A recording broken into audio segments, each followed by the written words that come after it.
김선희 목사님 반갑습니다. 네. 지난 주일 예배 시작할 때 우리 찬양팀이 이렇게 버추얼로 하는 우리 찬양팀과 또 라이브에서 하는 찬양팀하고 이렇게 연결해서 했는데 너무 인상적이었고 네. 그리고 너무 이렇게 풍성하고 너무 좋았거든요. 네. 한꺼번에 다 이렇게 해가지고 이렇게 화면으로 잡는 거예요? 아니면 어떻게 하는 겁니까? 먼저 이제 음악을 녹음을 해서 그다음에 거기에 이제 그 메트로놈 클릭을 같이 주어서 그거를 나눠주면은 그 음악을 각자 듣고 자기의 셀폰으로 찍어서 노래를 하는 장면을 보내면은요, 받아서 제가 영상과 음악을 따로 분리해서 음악은 따로 작업하고 또 영상은 또 따로 이렇게 다른 프로그램으로 작업을 합니다. 와. 그러니까 지난 주일은 그걸 한 작업을 따로 하고 그 다음에 또 라이브에 동시에 네네. 쏘면서 한 건데 굉장히 창의적이고 굉장히 그 오프라인에서나 우리가 생각할 수 있는 일을 온라인으로 좀 했다는 생각이 들어서 본인도 저도 그렇지만 굉장히 은혜가 너무 많았습니다. 목사님 정말 이번 온라인 예배를 시작하면서 목사님 수고가 정말 많아요. 너무 감사드리고요. 더 이러할 때도 찬양으로 하나님 앞에 예배 드리는 우리 베델교회 될 수 있도록 더 수고 많이 해주시기를 부탁을 드립니다. 굿모닝 베델 가족 여러분. 오늘은 저희 교회 음악 감독으로 수고하고 계시는 김선희 목사님 사무실에서 말씀 묵상을 나누려고 합니다. 우리 성가대원들 또 우리 베델 월십팀 하나님 앞에 예배할 때 가장 찬양으로 앞서서 예배자로 서 있는 귀한 분들 주님의 이름으로 격려하며 사랑을 전합니다. 오늘 우리에게 주시는 하나님의 말씀은 하박국 1장 12절에서 2장 1절까지의 말씀입니다. 선지자가 이르되 여호와 나의 하나님 나의 거룩하신 이시여 주께서는 만세 전부터 계시지 아니하시니이까 우리가 사망에 이르지 아니하리이다. 여호와여 주께서 심판하기 위하여 그들을 두셨나이다. 반석이시여 주께서 경계하기 위하여 그들을 세우셨나이다. 주께서는 눈이 정결하심으로 악을 참아 보지 못하시며 패역을 참아 보지 못하시거늘 어찌하여 거짓된 자들을 방관하시며 악인이 자기보다 의로운 사람을 삼키는데도 잠잠하시나이까. 주께서 어찌하여 사람을 바다의 고기 같게 하시며 다스리는 자 없는 벌레 같게 하시나이까. 그가 낚시로 모두 낚으며 그물로 잡으며 투망으로 모으고 그리고는 기뻐하고 즐거워하여 그물에 제사하며 투망 앞에 분향하오니 이는 그것을 힘입어 소득이 풍부하고 먹을 것이 풍성하게 됨이니이다. 그가 그물을 떨고는 계속하여 여러 나라를 무자비하게 멸망시키는 것이 옳으니이까. 내가 내 파수하는 곳에 서며 성루에 서리라. 그가 내게 무엇이라 말씀하실는지 기다리고 바라보며 나의 질문에 대하여 어떻게 대답하실는지 보리라 하였더니. 계속해서 이 하박국 선지자는 하나님 앞에 탄원하는 질문을 던집니다. 어제 우리가 살펴봤던 말씀에서는 하나님을 믿는 백성을 하나님을 모르는 저 이방 바벨론에 의해서 멸망시키신다는 이 말씀은 이해가 되지 않습니다. 어찌 그런 일이 있을 수 있습니까? 라고 하는 첫 번째 질문을 던지죠. 여기에 대한 하나님의 대답은 그들을 나의 심판의 도구로 쓰기 위함이다 라고 하는 대답을 주십니다. 어쩌면 하박국 선지자는 이 대답에 더 놀라는 거죠. 더 궁금해지고 더 이해가 안 되는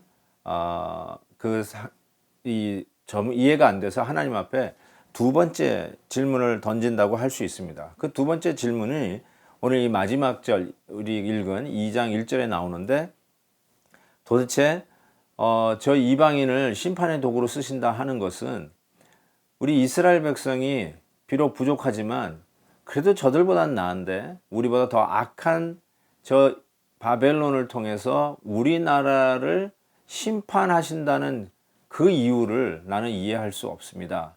라고 고백을 하는 것입니다. 그러면서 그는 자기가 이런 질문을 던지는 정당성을 하나님의 인품, 하나님의 성품을 두고 이렇게 얘기하죠. 오늘 12절에는 하나님은 거룩하신 분이십니다. 또 하나님은 반석이십니다. 13절에는 하나님은 정결하신 분이십니다. 하나님은 성품상 이러신 분인데 어떻게 우리나라보다 더 악한 저 악인들을 들어서 우리나라 하나님의 백성을 심판하는 하나님의 몽둥이로, 하나님의 도구로 쓰실 수 있습니까? 라고 묻는 것이죠. 저 바벨론에 대해서 이 하박국 선지자는 이렇게 하나님 앞에 고발하지 않습니까? 지난 시간에도 이 하박국 선지자를 통해서 바벨론이 얼마나 포악한 자들인지를 고발을 하지 않았습니까? 그러면서 어제 봤던 말씀 마지막에 보면은 11절이죠. 바벨론에 대해서 이렇게 이야기하고 있습니다. 그들은 자기들의 힘을 자기들의 신으로 삼는 자들이라. 바벨론은 하나님을 섬기는 자들이 아니고 자기네 힘을 믿는, 자기네 힘을 섬기는 자라고 이야기를 하고 있습니다. 그러면서 오늘 본문에서는 더 구체적으로 바벨론이 자기의 힘을 믿는 게 무엇인지를 설명을 하면서 14절에 이렇게 얘기하죠. 주께서 어찌하여 사람을 바다의 고기 같게 하시며 다스리는 자 없는 벌레 같게 하시나이까. 당신의 백성들은 마치 낚싯밥에 잡히는 고기 같고 그 다음에 망에 걸려드는 곤충 같은 아주 형편없는 자같이 여겨지는데 저들은 낚시, 그물, 그리고 투망 이런 얘기를 하죠. 고기를 잡는 도구가 바로 낚시와 그물이고 벌레를 잡는 도구가 투망 아닙니까? 그러면서 그들은 자기네들이 고기를 잡고 벌레를 잡는 도구를 자랑합니다. 이게 얼마나 좋은 기구인 줄 아냐? 내가 얼마나 이 벌레 잡는 좋은 기계를 갖고 있는 줄 아냐? 얼마나 우리가 많은 고기를 잡을 수 있는 그물이 있는 줄 아느냐 하면서 자기네들이 가지고 있는 그물과 낚시와 투망을 자랑한다고 얘기하고 있어요. 그게 바로 자기네들의 힘을 신으로 섬기는 모습이라고 할 수 있죠. 우리에게도 이런 모습이 혹 있지는 않나요? 우리가 우리의 신으로 섬기는 것이 우리가 가지고 있는 낚시, 그물, 투망 이런 거 가지고 혹시 서로 자랑하고 그것이 나의 전부인 양 그것으로 서로 견주어서 내가 너보다 더 낫다라는 것을 증명하려고 하는 그런 시도들은 우리의 삶 속에 없는지 모르겠습니다. 하나님께서는 나중에 이런 모습들을 우상이라고 확실하게 얘기해 주죠. 우리가 이런 특별한 사태를 통과하면서 가장 영적 유익이 있다면 우리 안에 나의 낚시, 내가 믿고 있었던 그물, 그리고 항상 내가 원하던 벌레들을 잘 잡아줬던 투망을 자랑하는 그런 것들을 발견하게 된 것 같아요. 내가 이런 것들을 믿고 있었구나. 근데 그런 모든 것들을 하나님께서 막으시면서 하나님을 의지하게 하는 것이 아닙니까? 그러면서 하박국 선지자는 계속해서 이런 질문을 하죠. 도대체 저들이 자기네들이 가지고 있는 그 뛰어난 그물과 낚싯대를 가지고 그리고 자기네를 자랑하는 그 투망을 가지고 무자비하게 여러 나라들을 마구 짓밟는 것이 하나님 옳습니까? 이건 가당치도 않는 일입니다. 이거는 옳지 않습니다. 라고 얘기하면서 하나님 답을 해보십시오. 라고 하면서 그 답을 요구하는데 그 답은 우리가 내일 듣도록 하겠습니다. 그러면서 이 답을 듣기 위해서 하나님 앞에 나아가면서 질문을 던지는데 그 질문이 이렇게 얘기하고 있죠. 2장 1절입니다. 내가 내 파수하는 곳에 서며 성루에 서리라. 파수하는 곳과 성루는 같은 장소를 얘기합니다. 높은 곳을 얘기합니다. 망을 보는 곳이 파수대가 아니겠습니까? 그리고 멀리 내다볼 수 있는 데가 높은 성루 아니겠습니까? 바로 그곳에서 하나님의 답을 기다리겠다라고 하는 이 시인의 표현은 하나님 앞에 기도하면서 그 답을 기다리겠다고 하는 뜻이죠. 높은 곳.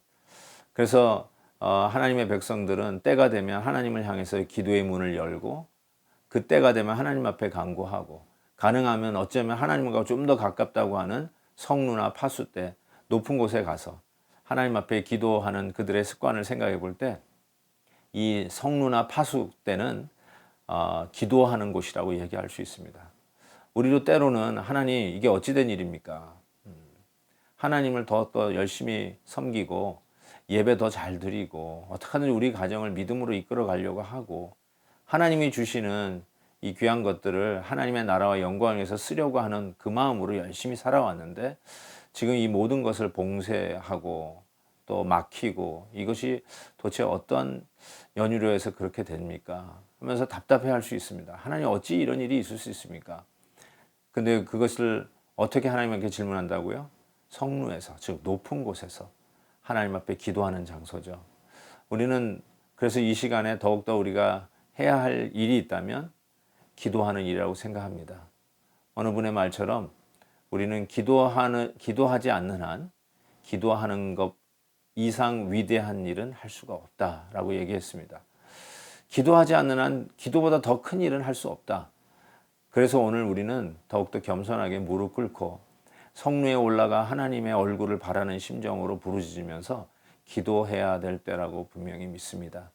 사랑하는 성도 여러분, 혹이라도 내가 자랑하고 있었던 낚시나 그물이나 투망이 있었으면 이 상황 속에서 하나님 앞에 내려놓고 우리의 자랑은 하나님뿐께 없습니다. 힘들고 어려운 수수께끼와 같은 난제들 앞에서 우리가 해야 할 일은 높은 곳, 즉 기도의 자리에 다시 무릎을 꿇고 하나님 앞에 기도하는 그것이 가장 최선이라고 저는 생각합니다. 하나님이 어떻게 대답하실까요? 우리가 내일 하나님이 주시는 답을 기대하면서 오늘 하나님 앞에 더욱 무릎 꿇으며 주의 임재 앞에 나아갈 수 있기를 바랍니다. 우리 같이 한번 기도하겠습니다. 사랑의 하나님 아버지, 수많은 질문들을 가지고 있었던 하박국 선지자가 오늘 하나님 앞에 어떻게 하나님의 백성이 더 악한 하나님을 모르는 자들에 의하여 핍박을 당하고 어려움을 당하는지 하나님 앞에 호소하는 이 질문에 우리 하나님이 어떻게 대답하실지 참 궁금함으로 오늘도 말씀을 묵상합니다. 하나님 아버지, 때로는 우리보다 더 악한 자들을 사용해서 하나님의 백성을 징벌하시고 깨우치시며 훈육하시는 하나님의 섭리가 있는 것을 우리는 압니다. 때로는 그것 때문에 어렵고 힘들고 원망스럽고 하나님 왜 그렇게 하시는지 정말 답답할 때가 얼마나 많은지요. 그래도 하나님 이 하박국 선지자와 같은 마음으로 주님 앞에 이 시간 기도하며 나아가기를 원합니다. 특별히 기도하는 가운데 저들이 자랑하고 저들이 무기 삼아 수많은 사람들을 밟고 올라서는 그물이나 낚시나 투망을 혹시 우리도 자랑하고 있는 모습은 없는지요. 코로나 사태로 인해서 모든 것이 닫히고 묶이고 있는 이 상황 속에서 하나님 우리들의 낚시와 우리들의 그물을 깨닫게 해주시고 나도 모르게 우리가 자랑하는 투망을 하나님 앞에 회개하며 내려놓게 하셔서 더욱더 하나님의 얼굴을 찾으며 은혜를 구하며 주의 인도하심을 구하는 이 시간이 되게 하여 주시옵소서. 간절히 간구하는 우리들의 기도에 응답해 주실 것을 믿습니다. 주님 한 걸음 한 걸음 동행해 주시고 오늘도 주님과 함께 걸어가는 길에 기도 응답의 열매로 채워 주옵소서. 감사와 영광을 주께 올려드리며 예수 그리스도의 이름으로 기도하옵나이다. 아멘. 내일 또 뵙겠습니다.